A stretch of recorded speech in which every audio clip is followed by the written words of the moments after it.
First, obviously, there is so much that we haven't even come close to exploring in this study, and it is such an important study. I'm concerned about us not getting a report done.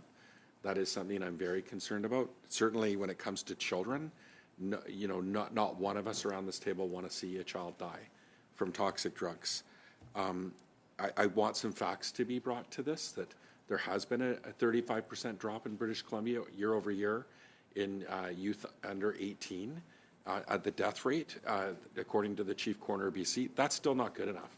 We have to look deeper at this. This has to be something that we have depth on. But there's areas that I feel that we've neglected when it comes to Indigenous peoples who are disproportionately impacted by the toxic drug crisis. We can look to Alberta. 22% of deaths due to toxic drugs are Indigenous people, are First Nations people. 8.4 times the death rate of non-Indigenous people. In British Columbia, despite the fact that only 3% of the population is Indigenous, they are 17.7% of the death rate that's happening in British Columbia. 6 times the non-Indigenous population. Yet this committee has not focused and done specific studies, despite the fact that I raised this previously, on Indigenous peoples.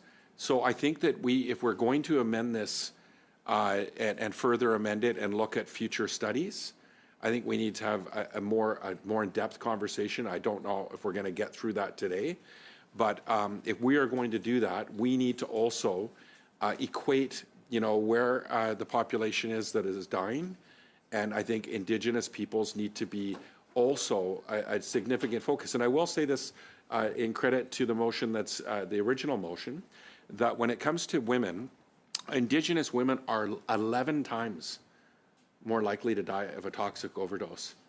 11 times. So centering it around Indigenous people as well, if we're going to extend, I think there needs to be dedicated meetings for this. We heard from the BC First Nations Health Authority, and I will say this, I was really disappointed that the Chief Medical Health Officer never got a single question from the Conservative bench, despite the fact that they have 3 members of this committee, and the fact that their death rate is skyrocketing, much more than the non-Indigenous population, in that whole meeting that we had her here testifying. Point of order. So, Mr. Chair.